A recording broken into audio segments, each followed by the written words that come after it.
हमारे इस चैनल मैथिली गंगा को लाल बटन दबाकर सब्सक्राइब करें व घंटी के निशान का बटन दबाएं ताकि सभी नए वीडियो आप तक तुरंत पहुंचे बिल्कुल मुफ्त।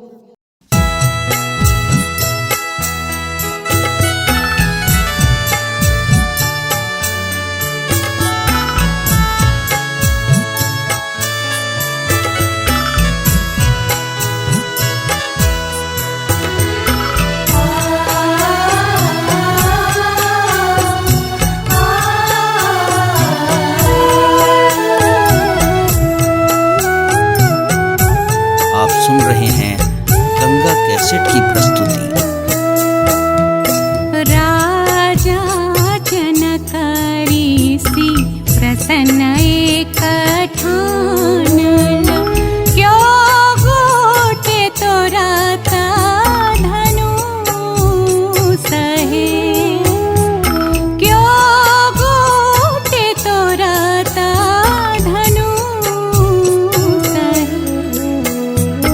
देशा विदेशा केरा भूपा सब आयला, क्यों नाही तोड़ला धनु सहे, क्यों नाही तोड़ला धनु सहे, क्यों नाही तोड़ला धनु सहे।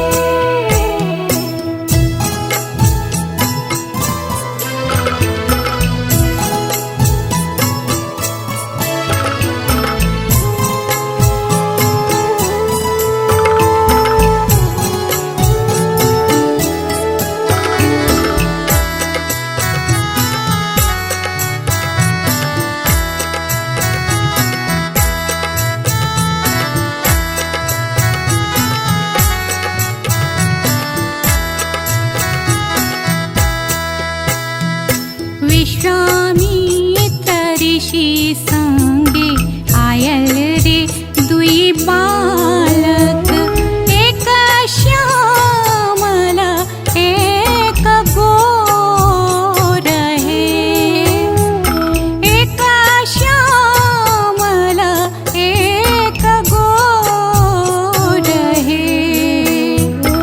उठला रामचंद्र तोराला धनुष, सीता के जगल भाग है, सीता के जगल भाग है। क्यों नाही तोड़ला धनुष सहे।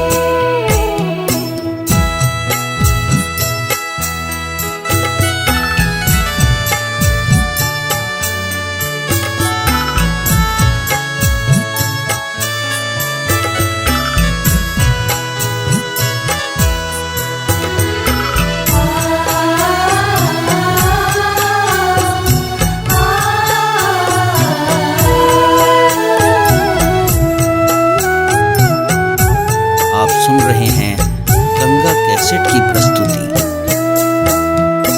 दान करे लेला वैसला जनक ऋषि, मोती जका झरैन लो रहे, मोती जका झरैन लो रहे। सोना माज रहता बेटी फिर सा बदली तू, सेनोर फेरला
हमारे इस चैनल मैथिली गंगा को लाल बटन दबाकर सब्सक्राइब करें व घंटी के निशान का बटन दबाएं ताकि सभी नए वीडियो आप तक तुरंत पहुंचे बिल्कुल मुफ्त।